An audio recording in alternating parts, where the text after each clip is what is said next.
ಈ ಕಾರ್ಯಕ್ರಮದ ಪ್ರಾಯೋಜಕರು ಯುವಂ ಯುಗಂ ಕನ್ನಡ ಮಾಸಿಕ ಪತ್ರಿಕೆ. ನಮಸ್ಕಾರ ವೀಕ್ಷಕರೇ, ಶ್ರೀಗರಿ ವಾರ್ತೆಗರಿಗೆ ಸ್ವಾಗತ. ನಾನು ನಿಮ್ಮ ಗ್ರಹೇಶ್ವರ ಗಾರ್ಡಿಗೇಂದ್ರ. ಮೈಸೂರು ಜುಲೈ 10. ಮೈಸೂರಿನ ಸರ್ ಎಂ ವಿಶ್ವೇಶ್ವರಯ್ಯ ನಲ್ಲಿ ಮತ್ತು ಒಳಚರಂಡಿ ಕಾರ್ಮಿಕರ ಕ್ಷೇಮಾಭಿವೃದ್ಧಿ ಸಂಘದ ವತಿಯಿಂದ ರಾಜರ್ಷಿ ನಾಲ್ವಡಿ ಕೃಷ್ಣರಾಜ ಒಡೆಯರ್ ಅವರ ಜಯಂತಿ ಮತ್ತು ಆಷಾಢ ಮಾಸದ ಪ್ರಯುಕ್ತ ಚಾಮುಂಡಿ ಬೆಟ್ಟದ 1101 ಮೆಟ್ಟಿಲುಗಳ ಸ್ವಚ್ಛತಾ ಕಾರ್ಯಕ್ರಮವನ್ನು ಹಮ್ಮಿಕೊಳ್ಳಲಾಗಿತ್ತು. ನಗರದ ಚಾಮುಂಡಿ ಬೆಟ್ಟದ ತಪ್ಪಲಿನಲ್ಲಿರುವ ಮೆಟ್ಟಿಲುಗಳ ಸ್ವಚ್ಛತಾ ಕಾರ್ಯಕ್ರಮಕ್ಕೂ ಮುನ್ನ ನಾಡದೇವತೆ ಶ್ರೀ ಚಾಮುಂಡೇಶ್ವರಿ ಅಮ್ಮನವರಿಗೆ ಸಂಘದ ವತಿಯಿಂದ ವಿಶೇಷ ಪೂಜೆ ಸಲ್ಲಿಸಿ ನಂತರ ಮುಖ್ಯ ಅತಿಥಿಗಳಿಂದ ರಾಜರ್ಷಿ ನಾಲ್ವಡಿ ಕೃಷ್ಣರಾಜ ಒಡೆಯರ್ ಅವರ ಭಾವಚಿತ್ರಕ್ಕೆ ಪುಷ್ಪಾರ್ಚನೆ ನೆರವೇರಿಸಿದ ನಂತರ ಸ್ವಚ್ಛತಾ ಕಾರ್ಯವನ್ನು ಮತ್ತು ಸ್ವಚ್ಛತಾ ಕುರಿತು ಅಭಿಯಾನ ಕಾರ್ಯಕ್ರಮವನ್ನು ನಡೆಸಲಾಯಿತು. ಈ ಸಂದರ್ಭದಲ್ಲಿ ಪದ್ಮಶ್ರೀ ಪ್ರಶಸ್ತಿ ಪುರಸ್ಕೃತರು ಮಿಲ್ಲೆಟ್ ಮ್ಯಾನ್ ಆಫ್ ಇಂಡಿಯಾದ ಡಾಕ್ಟರ್ ಖಾದರ್ ವಲ್ಲಿ ದುಡೇಕುಲ, ಖ್ಯಾತ ಅಂಕಣಕಾರರು ಮತ್ತು ಸಾಹಿತಿಗಳಾದ Bannur K Raju, sir M Visvesvaraya ನಲ್ಲಿ ಮತ್ತು ಒಳಚರಂಡಿ ಕಾರ್ಮಿಕರ ಕ್ಷೇಮಾಭಿವೃದ್ಧಿ ಸಂಘದ ಅಧ್ಯಕ್ಷರಾದ ಎಸ್ ಮಹೇಶ್, ಉಪಾಧ್ಯಕ್ಷರಾದ ಎಂಎಸ್ ಸುರೇಶ್, ಪ್ರಧಾನ ಕಾರ್ಯದರ್ಶಿ ಎಂ ರವಿಕುಮಾರ್, ಖಜಾಂಚಿ ಎಂ ಪ್ರಕಾಶ್, ನಿರ್ದೇಶಕರುಗಳಾದ ಚಂದ್ರಗೌಡ, ಸಂತೋಷ್ ಕುಮಾರ್ ಬೆಹ್ರಾ, ಯೋಗೇಶ್, ರುದ್ರಸ್ವಾಮಿ, ಮೊಹಮ್ಮದ್ ಜಾಕಿರ್ ಹುಸೇನ್, ಶಿವರಾಜು, ಯೋಗೇಶ್ ರವರು ಸೇರಿದಂತೆ ನೂರಾರು ಸಂಖ್ಯೆಯಲ್ಲಿ ಸಂಘದ ಸದಸ್ಯರು, ಪದಾಧಿಕಾರಿಗಳು ಉಪಸ್ಥಿತರಿದ್ದರು. ಆಷಾಢ ಮಾಸದ ಪ್ರಯುಕ್ತ ಇದು ನಮ್ಮ ಸಂಘದ ವತಿಯಿಂದ ನಡೆಯುತ್ತಿರುವ 8ನೇ ವರ್ಷದ ಸ್ವಚ್ಛತಾ ಕಾರ್ಯಕ್ರಮ. ಚಾಮುಂಡಿ ಬೆಟ್ಟದ ದಾರಿಯನ್ನು ಶುದ್ಧ ಮಾಡಿಕೊಳ್ಳೋದಕ್ಕೆ ಪ್ರತಿ ವರ್ಷ ವಿಶ್ವೇಶ್ವರಯ್ಯನಲ್ಲಿ ಮತ್ತು ಒಳಚರಂಡಿ ಕಾರ್ಮಿಕರ ಕ್ಷೇಮಾಭಿವೃದ್ಧಿ ಸಂಘದವರು ಈ ರೀತಿ ಶ್ರಮಿಸ್ತಾ ಇರೋದು ಎಷ್ಟೋ ಶ್ಲಾಘನೀಯ. ಯಾಕಂದರೆ ಸಾಮಾಜಿಕ ಕಳಕಳಿ ತಪ್ಪಿ ಹೋಗ್ತಾ ಇರೋವಂಥ ಒಂದು ವ್ಯವಸ್ಥೆಯಲ್ಲಿ ಇಡೀ ಭಾರತ ದೇಶದಲ್ಲಿ ನಮ್ಮ ಮೈಸೂರು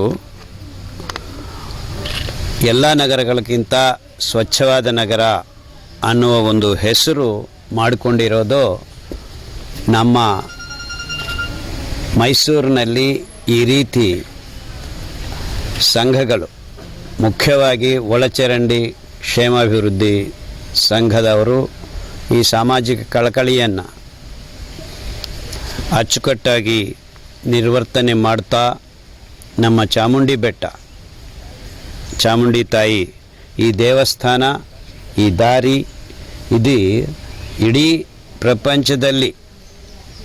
ಪ್ರಪಂಚದಲ್ಲಿ ಟೂರಿಸಮ್ ಅಂತ ಏನು ಹೇಳ್ತೀರಾ, ಅಂದರೆ ಬೇರೆ ಊರುಗಳಿಂದ ಬಂದು ನಮ್ಮ ಊರನ್ನು ಸಂದರ್ಶನ ಮಾಡ್ತಕ್ಕಂಥ ಒಂದು ವಿಧಿವಿಧಾನದಲ್ಲಿ ಸ್ವಚ್ಛತವನ್ನು ಕಾಪಾಡ್ತಾ ಅತಿ ಅದ್ಭುತವಾದ ಹೆಸರನ್ನು ನಾವು ಪಡ್ಕೊಂಡಿದ್ದೀವಿ. ಮತ್ತು ದಸರಾ, ಚಾಮುಂಡಿ ತಾಯಿ ದಸರಾ ಇಡೀ ವಿಶ್ವದಲ್ಲೇ, ಎಲ್ಲ ದೇಶ ಅಲ್ಲ, ಇಡೀ ವಿಶ್ವದಲ್ಲೇ ಅತಿ ಹೆಚ್ಚಾಗಿ ಪ್ರಶಂಸನೀಯವಾದ ಅದ್ಭುತವಾದ ಒಂದು ಸಮಾವೇಶ ಆಗಿರುತ್ತೆ. ಲಕ್ಷಾಂತರ ಜನ ಬರ್ತಾರೆ.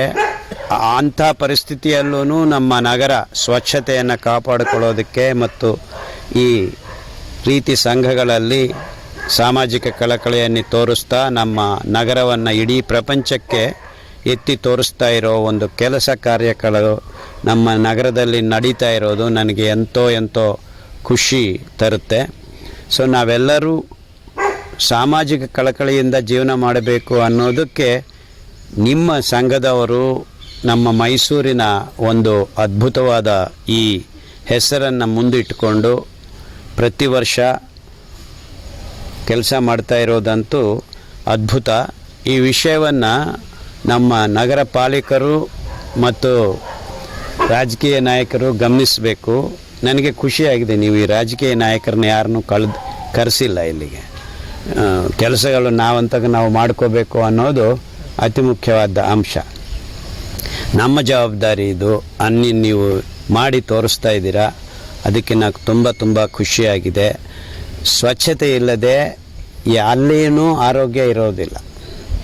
ಒಂದು ನನ್ನ ಕಡೆಯಿಂದ ನಿಮ್ಮೆಲ್ಲರಿಗೂ ಮನವಿ, ಇಡೀ ಪ್ರಪಂಚದಲ್ಲಿ ಈಗ ಭಯಂಕರವಾದ ಅಸ್ವಸ್ಥತೆಗೆ ಮೂಲ ಕಾರಣ ಪ್ಲಾಸ್ಟಿಕ್. ಆದರೆ ಹೈಜೀನ್ ಅಂತ ಹೆಸರಿನಲ್ಲಿ ಈ ಪ್ಲಾಸ್ಟಿಕ್ ಕಂಪನಿಗಳು ಪ್ರತಿಯೊಂದನ್ನು ನಮ್ಮ ಜೀವನಕ್ಕೆ ಗಂಟು ಹಾಕ್ತಾ ಇವೆ. ಇದನ್ನು ನಾವೆಲ್ಲರೂ ಅರ್ಥ ಮಾಡಿಕೊಂಡು ಪ್ಲಾಸ್ಟಿಕ್ಕನ್ನು ನಮ್ಮ ಜೀವನ ಶೈಲಿಯಿಂದ ಪೂರ್ತಿ ತೆಗೆಯೋದು ಆ ನಿಟ್ಟಿನಲ್ಲಿ ನೀವೆಲ್ಲರೂ ಕೆಲಸ ಮಾಡಬೇಕು. ನಿಮ್ಮ ಜೀವನದಲ್ಲಿ ಪ್ಲಾಸ್ಟಿಕ್ಕನ್ನು ಮುಖ್ಯವಾಗಿ ಆಹಾರ ಪದಾರ್ಥಗಳಿಗೆ ಸಂಬಂಧಪಟ್ಟ ಎಲ್ಲ ಅಂಶಗಳನ್ನು ಪ್ಲಾಸ್ಟಿಕ್ನಿಂದ ದೂರ ಮಾಡಿಕೊಳ್ಳಿ. ಅಂದರೆ ಈಗ ಎಲ್ಲರೂ ಕುಡಿತಾ ಇರೋ ಕಾಫಿ, ಟೀ, ನೀರು, ಪ್ಲಾಸ್ಟಿಕ್ ಬಾಟಲು ಎಲ್ಲ ಪ್ಲಾಸ್ಟಿಕ್ಮಯ ಆಗಿಬಿಟ್ಟಿದೆ. ಈ ಪ್ಲಾಸ್ಟಿಕ್ಕನ್ನು ಬಳಕೆ ಮಾಡೋ ಒಂದು ಅಭ್ಯಾಸಗಳನ್ನು ದೂರ ಮಾಡಿ ಅಂತ ಪ್ರಜ್ಞಾಪೂರ್ವಕವಾಗಿ ನಾವು ಪ್ರತಿಯೊಬ್ಬರಿಗೆ ಹೇಳೋದ್ರ ಮೂಲಕ ಈ ಭಯಂಕರವಾದ ಮಹಾಮಾರಿಯನ್ನು ನಾವು ತಡೆಯಬಹುದು. ಸೊ ಆ ನಿಟ್ಟಿನಲ್ಲಿ ನೀವೆಲ್ಲರೂ ಈಗ ಬಂದು ನೀವು ಕ್ಲೀನ್ ಮಾಡ್ತಾ ಇರೋದು 90% ಭಾಗ ಪ್ಲಾಸ್ಟಿಕ್ಕೆ. ಎಲೆ, ಕಸ, ಕಡ್ಡಿ 10 ದಿವಸ ಇದ್ದರೆ ಮಣ್ಣಿನಲ್ಲಿ ಕರಗೋಗ್ತವೆ. ಸೊ ನಿಜವಾದ ಭಯಂಕರವಾದ ಅಸ್ವಸ್ಥತೆಯನ್ನು ತಂದು ಕೊಡ್ತಾ ಇರೋ ಒಂದು ಪದಾರ್ಥ ಈಗ ಪ್ರಪಂಚದಲ್ಲಿ, ನಮ್ಮ ದೇಶದಲ್ಲಿ ಒಂದೇ ಅಲ್ಲ, ಎಲ್ಲ ದೇಶಗಳಲ್ಲಿ ಅದೇ ಪ್ಲಾಸ್ಟಿಕ್ಕು. ಅಂದರೆ ನೀವು ಪ್ಲಾಸ್ಟಿಕ್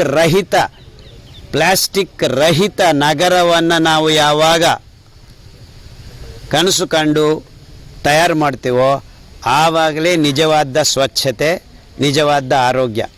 ಮಿಕ್ಕಿದ್ದು ಕಸ ಕಡ್ಡಿ ಎಲ್ಲನೂ ಒಂದು ದಿವಸ ಇಲ್ಲ ಅಂದರೆ 10 ದಿವಸ ಒಳಗಡೆ ಮಣ್ಣಿನಲ್ಲಿ ಸೇರಿಕೊಳ್ಳುತ್ತೆ. ಅಲ್ಲಿ ಸ್ವಚ್ಛತಾ ಮಾತು ಬರೋದಿಲ್ಲ. ಅದು ನೋಡ್ರಿ, ಎಲ್ಲ ನೋಡಿ ಕಸ ಕಡ್ಡಿ ಅಂತ ಎಲ್ಲರೂ ಈಗ ಮಾತಾಡಿಕೊಂಡು ಪ್ಲಾಸ್ಟಿಕ್ ಎಲ್ಲಿ ಕಂಡ್ರೆ ಅಲ್ಲಿ ಬಿಸಾಕ್ತಾ ಇದ್ದೀವಿ. ಅದು ಊಟದ ತಟ್ಟೆಯಿಂದ ಹಿಡಿದು ನಾವು ತಿಂತಾ ಇರೋ ಪ್ಲಾಸ್ಟಿಕ್ ತವಗಳ ತನಕ ಬಂದಿದೆ. ಸೊ ಇದನ್ನು ಪ್ರಜ್ಞಾಪೂರ್ವಕವಾಗಿ ನಾವು ನಮ್ಮ ಜೀವನ ಶೈಲಿಯಿಂದ ದೂರ ಮಾಡ್ತಾ ಬರಬೇಕು. ಪ್ರತಿಯೊಂದು ಹೋಟೆಲ್ನಲ್ಲಿ, ಪ್ರತಿಯೊಂದು ಸಾಮಾಜಿಕ ಜಾಗಗಳಲ್ಲಿ ಈ ಪ್ಲಾಸ್ಟಿಕ್ಕನ್ನು ನಾವು ಖುದ್ದಾಗಿ ಬಹಿಷ್ಕಾರ ಮಾಡಬೇಕು. ಸಂಸ್ಥೆಗಳು ವ್ಯವಹಾರ ಮಾಡೋರೆಲ್ಲರೂ ಪ್ಲಾಸ್ಟಿಕ್ಕನ್ನೇ ಬಳಸೋಕ್ಕೆ ಇಷ್ಟಪಡ್ತವೆ. ಯಾಕಂದರೆ ಅದು ತುಂಬ ಅಗ್ಗ ಅಂತ ಹೇಳಿ ಅದನ್ನು ಬಳಸೋಕ್ಕೆ ಶುರು ಮಾಡ್ತಾರೆ. ನಮಗೆ ಸ್ವಲ್ಪ ಕಷ್ಟ ಆದರೂ ಆದಿಲಲ್ಲೇ ಪ್ಲಾಸ್ಟಿಕ್ ಬಳಕೆಯನ್ನು ನಿಧಾನವಾಗಿ ನಾವು ನಮ್ಮ ಜೀವನ ಶೈಲಿಯಿಂದ ದೂರ ಮಾಡಿಕೊಂಡು ಬಂದರೆ ಈ ಸ್ವಚ್ಛತಾ ಕಾರ್ಯಕ್ರಮಗಳು ನಡೆಯೋ ಅಗತ್ಯ ಇಲ್ಲದೆ ಆಗತ್ತೆ. ಈ ಪ್ಲಾಸ್ಟಿಕ್ಕಿಂದಾನೇ ಈ ಗೊಂದಲಗಳು ಎಲ್ಲ ಬರ್ತಾ ಇರೋದು.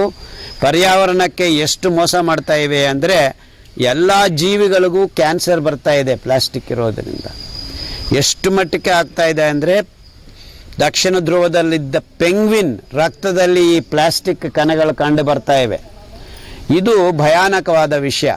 ಸೊ ನೀವು ಸಂಘವಾಗಿ ಎಲ್ಲರಿಗೂ ಈ ಪ್ರಜ್ಞೆ ಮೂಡಿಸೋ ಒಂದು ಕಾರ್ಯಕ್ರಮವನ್ನು ನೀವು ಬರೋ ವರ್ಷಗಳಲ್ಲಿ ಕೈ ಎತ್ತುಕೊಳ್ಳುತ್ತೀರಾ ಅಂತ ನನ್ನ ಕಡೆಯಿಂದ ಒಂದು ಸೂಚನೆ ಮತ್ತು ಬೇಡಿಕೆ. ಸೊ ಈ ಅದ್ಭುತವಾದ ಕೆಲಸ ನೀವು ಮಾಡ್ತಾ ಇದ್ದೀರಾ. ಮುಂದೆ ಬರೋ ದಿವಸಗಳಲ್ಲಿ ಈ ಪ್ಲಾಸ್ಟಿಕ್ಕನ್ನು ನಾವು ನಮ್ಮ ಜೀವನದಿಂದ ತ್ಯಜಿಸಬೇಕು, ದೂರ ಮಾಡಬೇಕು ಅನ್ನೋದು ನನ್ನ ಕಡೆಯಿಂದ ನಿಮ್ಮೆಲ್ಲರಿಗೂ ಸೂಚನೆ ಮತ್ತು ಬೇಡಿಕೆ. ಇದೊಂದು ಪುಣ್ಯಸ್ಥಳ, ತಾಯಿ ಚಾಮುಂಡೇಶ್ವರಿ ನೆಲೆಸಿರ್ತಕ್ಕಂತಹ ಪುಣ್ಯಸ್ಥಳ. ಇಂಥ ಒಂದು ಪುಣ್ಯಸ್ಥಳದಲ್ಲಿ ಬಹಳ ಸಾರ್ಥಕವಾದ ಇದು ಒಂದು ಪುಣ್ಯ ಕಾರ್ಯನೇ. ನೀವು ಯಾವ ಸ್ವಚ್ಛತಾ ಕಾರ್ಯವನ್ನು ಹಮ್ಮಿಕೊಂಡಿದ್ದೀರೋ ಇದು ಒಂದು ಬಹುದೊಡ್ಡ ಪುಣ್ಯ ಕಾರ್ಯನೇ. ಇವತ್ತೇನಪ್ಪ ಆಗಿದೆ ಅಂತ ಹೇಳಿದ್ರೆ, ನಮ್ಮ ಸರ್ ಹೇಳಿದ್ರು, ಖಾದರ್ ಸರ್ ಅವ್ರು ಹೇಳಿದ್ಮೇಲೆ ಯಾರು ಅವರು ಆ ಫೀಲ್ಡಲ್ಲಿ ಕೆಲಸ ಮಾಡಿರ್ತಕ್ಕಂಥವ್ರು, ಮಾಡ್ತಾ ಇರ್ತಕ್ಕಂಥವ್ರು ನಿಮಗೆಲ್ಲ ಗೊತ್ತಿದೆ. ಹಾಗಾಗಿ ಪ್ಲಾಸ್ಟಿಕ್ಕಿನ ಮೊದಲು ನಾವು ಪ್ಲಾಸ್ಟಿಕ್ ಮಾರಿಯನ್ನು ನಮ್ಮಿಂದ, ಒಟ್ಟಾರೆ ನಮ್ಮ ಸಮಾಜದಿಂದ ಅದನ್ನು ತೊಲಗಿಸಬೇಕು. ಮತ್ತು ನೋಡಿ, ಪ್ರತಿಯೊಂದಕ್ಕೂ ಅಷ್ಟೇ ಈ ನಮಗೆ ಆರೋಗ್ಯ ಭಾಗ್ಯ ಅಂತ ಇದೆಯಲ್ಲ, ಆರೋಗ್ಯ ಭಾಗ್ಯ ಎಲ್ಲ ಭಾಗ್ಯಗಳಿಗಿಂತಲೂ ನಮಗೆ ನಮ್ಮ ಜನಪ್ರತಿನಿಧಿಗಳು ಎಲ್ಲ ಭಾಗ್ಯವನ್ನು ಕೊಡ್ತೀವಿ ಅಂತ ಕೊಡ್ತಾ ಇದ್ದಾರೆ. ಆದರೆ ಎಲ್ಲ ಭಾಗ್ಯಗಳಿಗಿಂತಲೂ ಆರೋಗ್ಯ ಭಾಗ್ಯ ಬಹಳ ದೊಡ್ಡದು. ಆರೋಗ್ಯ ಒಂದಿದ್ದರೆ ಏನು ಬೇಕಾದರೂ ಸಾಧನೆ ಮಾಡ್ಬೋದು ನಾವು. ಆರೋಗ್ಯ ಬೇಕು ನಮಗೆ ಮುಖ್ಯವಾಗಿ. ಇಂಥ ಆರೋಗ್ಯ ಬೇಕು ಅಂತ ಹೇಳಿದ್ರೆ ಸ್ವಚ್ಛತೆ ಬಹುಮುಖ್ಯ. ಸ್ವಚ್ಛವಾಗಿರಬೇಕು, ಸ್ವಚ್ಛ ಸಮಾಜವನ್ನು ಕಟ್ಟಬೇಕು, ಸ್ವಚ್ಛತೆಯನ್ನು ಕಾಪಾಡ್ಕೊಂಡು ಹೋಗಬೇಕು. ನೋಡಿ, ಇವತ್ತು ನಾಲ್ವಡಿ ಕೃಷ್ಣರಾಜ ಒಡೆಯರವರ ಜಯಂತಿ ಕೂಡ ಆಚರಣೆ ಮಾಡ್ತಾ ಇದ್ದಾರೆ. ನಮ್ಮ ಮಹೇಶ್ ಅವರು ಮತ್ತು ಅವ್ರ ತಂಡ, ನಮ್ಮ ಚಂದ್ರೇಗೌಡರು ಇವರೆಲ್ಲ ಸೇರಿ. ನಾಲ್ವಡಿಯವರು ಕೂಡ ನಮ್ಮ ಮಹಾತ್ಮ ಗಾಂಧೀಜಿಯವರಿಂದ ರಾಜರ್ಷಿ ಅಂತ ಕರೆಸ್ಕೊಂಡವರು. ಬರೀ ಕರೆಸ್ಕೊಂಡವರಲ್ಲ, ಗಾಂಧಿವಾದವನ್ನು ಅವರು ಅಳವಡಿಸ್ಕೊಂಡಿದ್ದಂಥವರು. ಗಾಂಧಿ ಬಹು ಮುಖ್ಯವಾದಂತಹ ಧ್ಯೇಯ ಅಂತ ಹೇಳಿದ್ರೆ ಸ್ವಚ್ಛ ಭಾರತ್, ಸ್ವಚ್ಛ ಸಮಾಜ್, ಸ್ವಚ್ಛವಾದ ಜಗತ್ತನ್ನು ಕಟ್ಟಬೇಕು ಅಂತಕ್ಕಂಥವ್ರು. ಗಾಂಧೀಜಿಯಿಂದನೇ ಸ್ವಚ್ಛತೆ ಅಂತಕ್ಕಂಥ ಒಂದು ಕಾನ್ಸೆಪ್ಟು ನಮ್ಮ ದೇಶಕ್ಕೆ ಬಂದದ್ದು. ಪ್ರತಿಯೊಂದರಲ್ಲೂ ಅದು ಬರೀ ಸ್ವಚ್ಛತೆ ಅಂತೇಳಿದ್ರೆ ಕಸ ಕಡ್ಡಿ ಆಯ್ದಾಕ್ಬಿಡೋದಲ್ಲ. ನಮ್ಮಲ್ಲಿ ವಾಯು ಮಾಲಿನ್ಯ, ಜಲ ಮಾಲಿನ್ಯ, ಭೂ ಮಾಲಿನ್ಯ, ಎಲ್ಲ ಮಾಲಿನ್ಯವನ್ನು ತೊಡಿಬೇಕು. ಅದೆಲ್ಲದಕ್ಕಿಂತ ಹೆಚ್ಚಾಗಿ ಮನುಷ್ಯನ ಮನೋಮಾಲಿನ್ಯ, ಮನುಷ್ಯನೇ ಅಸ್ತಿತ್ವಕ್ಕೆ ಆದ್ಯತೆ ಕೊಡ್ತಕ್ಕಂಥವನು. ಮನುಷ್ಯನ ಮನಸ್ಸು ಮನೋಮಾಲಿನ್ಯಕ್ಕೆ ಒಳಗಾದಾಗ ಇವೆಲ್ಲವೂ ಆಗ್ತವೆ. ರಸ್ತೆಯಲ್ಲಿ ಹೋಗ್ತಾ ಇರ್ತೀವಿ, ಎಲ್ಲೋ ಹೋಗಿತಾರೆ, ಏನೋ ತೆಗೆದು ಬಿಸಾಕ್ತಾರೆ, ಏನೋ ಮಾಡ್ತಾರೆ, ಗಲೀಜು ಮಾಡ್ತಾರೆ. ಅವ್ರ ಮನೆಗಳಲ್ಲಾದ್ರೂ ಮಾಡಿಬಿಡ್ತಾರ. ಅದೇ ಇಡೀ ಸಮಾಜ ನಮ್ಮ ಮನೆ ಅಂದ್ಕೊಂಡು ನಾವುಗಳು ಸ್ವಚ್ಛತೆಗೆ ಆದ್ಯತೆ ಕೊಡಬೇಕು, ಸ್ವಚ್ಛತೆಯನ್ನು ಕಾಪಾಡಬೇಕು. ಸಿರಿಧಾನ್ಯಗಳ ಪ್ರಚಾರಕರು, ಪದ್ಮಶ್ರೀ ಪುರಸ್ಕೃತರಾದಂಥ ಡಾಕ್ಟರ್ ವಲ್ಲಿ ದುಡೇಕುಲ ಸರ್ರವರೇ ಹಾಗೂ ಹಿರಿಯ ಸಾಹಿತಿಗಳು, ನಮ್ಮ ಸಂಘದ ಹಿತೈಷಿಗಳು, ಬನ್ನೂರು ರಾಜಣ್ಣರವರೇ ಹಾಗೂ ಸರ್ವ ಸದಸ್ಯರುಗಳೇ ಹಾಗೂ ಈ ಕಾರ್ಯಕ್ರಮಕ್ಕೆ ಆಗಮಿಸಿರುವಂಥ ಎಲ್ಲ ಪತ್ರಿಕಾ ಮಾಧ್ಯಮದ ಎಲ್ಲ ಬಂಧುಗಳೇ, ನಮ್ಮ ಸಂಘದ ವತಿಯಿಂದ ಇದು 8ನೇ ವರ್ಷದ ಕಾರ್ಯಕ್ರಮ. ನಾವು ಈ ಸ್ವಚ್ಛತಾ ಕಾರ್ಯಕ್ರಮ ಜೊತೆಗೆ ನಮ್ಮ ನಾಲ್ವಡಿ ರಾಜಶ್ರೀ ನಾಲ್ವಡಿ ಕೃಷ್ಣರಾಜ ಒಡೆಯರ್ ಅವರ ಜಯಂತಿ ಹಾಗೂ ಆಷಾಢ ಮಾಸದ ಪ್ರಯುಕ್ತ ಸ್ವಚ್ಛತಾ ಕಾರ್ಯಕ್ರಮವನ್ನು ಮಾಡ್ಕೊಂಡು ಬಂದಿದ್ದೀವಿ. ಅದು ನಾವು ಇವತ್ತು ಒಂದಿನ ನಾವು ಸ್ವಚ್ಛತಾ ಕಾರ್ಯಕ್ರಮ ಮಾಡ್ತೀವಿ ಅಂತಂದರೆ ನಾವು ನಮ್ಮಿಂದನೇ ಎಲ್ಲ ಆಗ್ಬಿಡತ್ತೆ ಅಂತಲ್ಲ. ನಾವು 8 ವರ್ಷದ ಹಿಂದೆ ಇದು ಪ್ರಾರಂಭ ಮಾಡಿದಾಗ ನಾವು ಒಂದು ಜಾಗೃತಿ ಮೂಡಿಸ್ಬೇಕು ಅಂತ ಮಾಡಿದ್ವಿ. ಈಗ ನಾವು ಈ ಆಷಾಢ ಮಾಸ ಅಂದರೆ ಆಷಾಢ ಶುಕ್ರವಾರ ಪ್ರಾರಂಭ ಆಗುತ್ತೆ. ಅದು 2 ದಿನ ಮುಂಚೆ ನಾವು ಸ್ವಚ್ಛತೆನ ಹಮ್ಮಿಕೊಳ್ತೀವಿ. ಅದಕ್ಕಿಂತ ಮುಂಚೆ ಈಗ ವರ್ಷವಿಡೀ ಒಂದಲ್ಲ ಒಂದು ಸಂಘಟನೆಗಳು ನಿರಂತರವಾಗಿ ಮಾಡ್ಕೊಂಡು ಬರ್ತಾ ಇವೆ. ಇದೇ ರೀತಿ ತಮ್ಮಲ್ಲೂ ಕೂಡ ಇನ್ನು ಇತರೆ ಚಟುವಟಿಕೆಗಳನ್ನು ಗುರುತಿಸಿದ್ರೆ ನಾವು ಅದನ್ನು ಮಾಡೋಂಥ ಪ್ರಯತ್ನ ಮಾಡ್ತೀವಿ. ಮತ್ತು ನಮ್ಮ ಸರ್ ಅವ್ರು ಹೇಳಿದ್ರು, ಅವ್ರನ್ನ ಹೋಗಿ ಆಹ್ವಾನ ಕೊಡೋಂಥ ಸಂದರ್ಭದಲ್ಲಿ ನೀವು ಇದ್ರ ಜೊತೆಗೆ ಪ್ಲಾಸ್ಟಿಕ್ನ ಅವರು ಉದ್ದೇಶಪೂರ್ವಕವಾಗಿ ಹೇಳೋದು ಅವ್ರ ಸತ್ಯ. ನಿಜವಾಗ್ಲೂ ಈ ಗಿಡಗಳು ಅಥವಾ ಹೂಗಳು ಯಾವುದೇ ಬಿದ್ದರೂ ನಾವು ಮಣ್ಣಾಗತ್ತೆ, ಮನುಷ್ಯನೇ ಮಣ್ಣಾಗ್ತೀವಿ. ಈ ಪ್ಲಾಸ್ಟಿಕ್ ಅನ್ನೋದು 500 ವರ್ಷ ಆದರೂ ಕೊಳೆಯಲ್ಲ. ಅದನ್ನು ಎಲ್ಲರೂ ತ್ಯಜಿಸಿ ಅದನ್ನು ಆರೋಗ್ಯಕರವಂಥ ದೃಷ್ಟಿಯ ಸಮಾಜವನ್ನು ಕಟ್ಟಬೇಕು ಅಂತ ಅವರು ನಮಗೆ ಗಮನಕ್ಕೆ ತಂದರು. ಅದರ ಜೊತೆಗೆ ಎಲ್ಲ ಈಗ ನೀವು ಇದ್ರ ಜೊತೆಗೆ ತಿನ್ನೋ ಆಹಾರ ಪದಾರ್ಥಗಳನ್ನು ಕೂಡ ನಾವು ಯಾವುದನ್ನು ತಿನ್ನಬೇಕು, ಯಾವುದನ್ನು ದೂರ ಮಾಡಬೇಕು, ನಮಗೆ ಅವಶ್ಯಕತೆ ಇರೋಂಥ ಪದಾರ್ಥಗಳನ್ನು ಮಾತ್ರ ಸೇವಿಸಬೇಕು ಅಂತೇಳಿ ಅವ್ರು ಕೇಳ್ಕೊಂಡಿದ್ದಾರೆ. ಮುಂದಿನ ದಿನಗಳಲ್ಲಿ ಒಂದು ಕುಟುಂಬ ಸಮೇತ ಕಾರ್ಯಕ್ರಮ ಮಾಡೋಣ. ನಮ್ಮ ಸದಸ್ಯರುಗಳಿಗೆ ಒಂದು ಕಾರ್ಯಕ್ರಮ ಮತ್ತು ಸದಸ್ಯರುಗಳಿಗೆ ಮಕ್ಕಳಿಗೆ ಮತ್ತು ಸದಸ್ಯರ ಕುಟುಂಬ ಹೆಂಗಸರುಗಳಿಗೆ ಒಂದು ಕಾರ್ಯಕ್ರಮ ಮಾಡಿ ಅವ್ರ ಕುಟುಂಬನೇ ಅವ್ರಿಗೆ ಸುಮಾರು 1 ವರ್ಷ 2 ವರ್ಷದಿಂದ ಅಪಾಯಿಂಟ್ಮೆಂಟ್ ಸಿಗದೇ ಇರೋಂಥವ್ರು ಇದ್ದಾರೆ. ಅವ್ರ ಆರೋಗ್ಯ ದೃಷ್ಟಿ ತರಬೇತಿ ತಡ್ಕೊಳ್ಳೋಕ್ಕೆ ಮತ್ತು ಇದನ್ನು.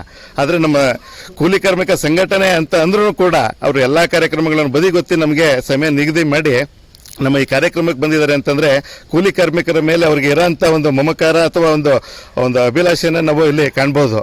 ಅದೇ ರೀತಿ ನಾವು ಅದನ್ನು ಸದುಪಯೋಗ ಪಡಿಸ್ಕೋಬೇಕು. ಯಾರು ಕೂಡ ಇಷ್ಟು ದೊಡ್ಡ ವ್ಯಕ್ತಿಗಳು ಅವ್ರಗಳಿಗೆ ಎಂಥದ್ದು ಮೊನ್ನೆ ಸದರನ್ ಸ್ಟಾರ್ ಹೋಟ್ಲ್ಗಳಲ್ಲಿ ಇವರು ಬರಬೇಕೇನೆ ಕಾಯ್ಕೊಂಡಿದ್ರು. ದೊಡ್ಡ ಅಂತ ಇಂಜಿನಿಯರ್ಗಳು, ಡಾಕ್ಟರ್ಗಳೆಲ್ಲ ಸೇರಿ ಮೈಸೂರು ಫೆಸ್ಟ್ ಅಂತ ಮಾಡಿದಾಗ ನಾವುಗಳು ಹೋಗಿ ನಾವು ಕಾರ್ಯಕ್ರಮಕ್ಕೆ ಹೋಗಿ ಕರೆದಂಥ ಸಂದರ್ಭದಲ್ಲಿ ತುಂಬ ಸಂತೋಷದಿಂದ ನಮ್ಮ ಸಮಯ ನಿಗದಿ ಮಾಡಿದ್ದಾರೆ ಅಂತಂದರೆ ನಾವು ಅದನ್ನು ಸದುಪಯೋಗ ಪಡಿಸ್ಕೊಂಡು ನಾವು ಆರೋಗ್ಯದ ಒಂದು ಸಮಾಜವನ್ನು ಕಟ್ಟೋಣ. ಮತ್ತು ನಾಲ್ವಡಿ ಅವರು ಇದಕ್ಕಾಗಿಯೇ 100 ವರ್ಷಗಳ ಹಿಂದೆನೇ ಅವರು ಇನ್ನೂ 500 ವರ್ಷ ಆದರೂ ಅವರು ಮಾಡಿರೋ ಸಾಧನೆ ಅಳಿಯಲ್ಲ. ಇನ್ನೂ 100 ಅವರು ಮಾಡಿರೋಂಥ ಸಾಧನೆಯನ್ನು ಸ್ಮರಿಸ್ತಾ ನಾವು ಸದೃಢವಾದ ಸಮಾಜ ಕಟ್ಟೋಣ. ಮತ್ತು ಇವತ್ತು ಈ ಕಾರ್ಯಕ್ರಮ ಸ್ವಚ್ಛತೆನ ಮಾಡ್ಕೊಂಡು ಹೋಗ್ಬೇಕಾದ್ರೆ ಆದಷ್ಟು ಪ್ಲಾಸ್ಟಿಕ್ನ ನಾವು ಚೀಲಗಳಿಗೆ ತುಂಬೋಣ. ಕಸ ಕಡ್ಡಿಗಳು ಏನು ಮಣ್ಣಿನ ಸಿಕ್ಕಿದ್ರೆ ಪಕ್ಕಕ್ಕೆ ಹಾಕಿ ಇನ್ನು ಪ್ಲಾಸ್ಟಿಕ್ನೆಲ್ಲ ಒಂದು ಶೇಖರಣೆ ಮಾಡಿ ಮೇಲೆ ಅಥವಾ ಇಲ್ಲಿ ಕೆಳಗಡೆ ತಗೊಬಂದ್ರೆ ಇಲ್ಲಿ ನಗರ ಪಾಲಿಕೆಯವರು ಮೇಲ್ಗಡೆ ಗ್ರಾಮ ಪಂಚಾಯತಿ ಅವರಿಗೆ ನಾವಲ್ಲಿ ಇಂಥ ಕಡೆ ಶೇಖರಣೆ ಮಾಡಿದ್ವಿ ಅಂದ್ರೆ ಅದನ್ನು ವಿಲೇವಾರಿ ಮಾಡ್ತಾರೆ. ಅದಾದ ನಂತರ ದೇವಿ ದರ್ಶನ ಮಾಡಿ ಎಲ್ಲರದ್ದು ಗ್ರೂಪ್ ಫೋಟೋ ಇರ್ತದೆ. ಅದಾದ ನಂತರ ತಿಂಡಿ ವ್ಯವಸ್ಥೆ ಇರ್ತದೆ. ದಯವಿಟ್ಟು ಎಲ್ಲರೂ ಸಾವಧಾನದಿಂದ ವರ್ತಿಸಿ ನಮ್ಮ ಸಂಘಕ್ಕೆ, ಸಮಾಜಕ್ಕೆ ಅಥವಾ ನಮ್ಮ ಇದಕ್ಕೆ ಒಂದು ಜಾಗೃತಿ ಮೂಡಿಸೋಂಥ ಕಾರ್ಯಕ್ರಮ ಮಾಡಿ ನಮ್ಮ ಸಂಘಕ್ಕೆ ಒಂದು ಹೆಸರು ಕೀರ್ತಿನ ತಂದುಕೊಡ್ಬೇಕಂತ ತಮ್ಮಲ್ಲಿ ಕೇಳ್ತಾ ಮಾತನಾಡಕ್ಕೆ ಅವಕಾಶ ಮಾಡಿಕೊಟ್ಟವ್ರಿಗೆಲ್ರಿಗೂ ಧನ್ಯವಾದಗಳು. ಹೆಸರು ಮಹೇಶ್ ಅಂತ, ಸಂಘದ ಅಧ್ಯಕ್ಷ ಆಗಿದ್ದೀನಿ. ಮತ್ತೆ ಮುಂದಿನ ವಾರ್ತೆಗರಿಯಲ್ಲಿ ಭೇಟಿಯಾಗೋಣ. ಶ್ರೀಗರಿ, ನಿಮ್ಮ ಮನದಾಳದ ಗರಿ. ನಮಸ್ಕಾರ. ಶ್ರೀಗರಿ, ನಿಮ್ಮ ಮನದಾಳದ ಗರಿ. ಶ್ರೀಗರಿ, ನಿಮ್ಮ ಭಾವನೆಗಳ ಗರಿ. ಶ್ರೀಗರಿ, ನಾಡಿನ ಹೆಮ್ಮೆಯ ಗರಿ. ಮನೆ ಮನಗಳ ಗರಿದು ಶ್ರೀಗರಿ, ತನುಮನ ಧನಗಳ ಗರಿದು ಶ್ರೀಗರಿ, ವಿಶ್ವದ ದೇಶದ ನಾಡಿನ ಗರಿದು ಶ್ರೀಗರಿ. ಶ್ರೀಗರಿ ಶ್ರೀಗರಿ ಶ್ರೀಗರಿ ಶ್ರೀಗರಿ ಶ್ರೀಗರಿ, ನಿಮ್ಮ ಮನದಾಳದ ಗರಿ.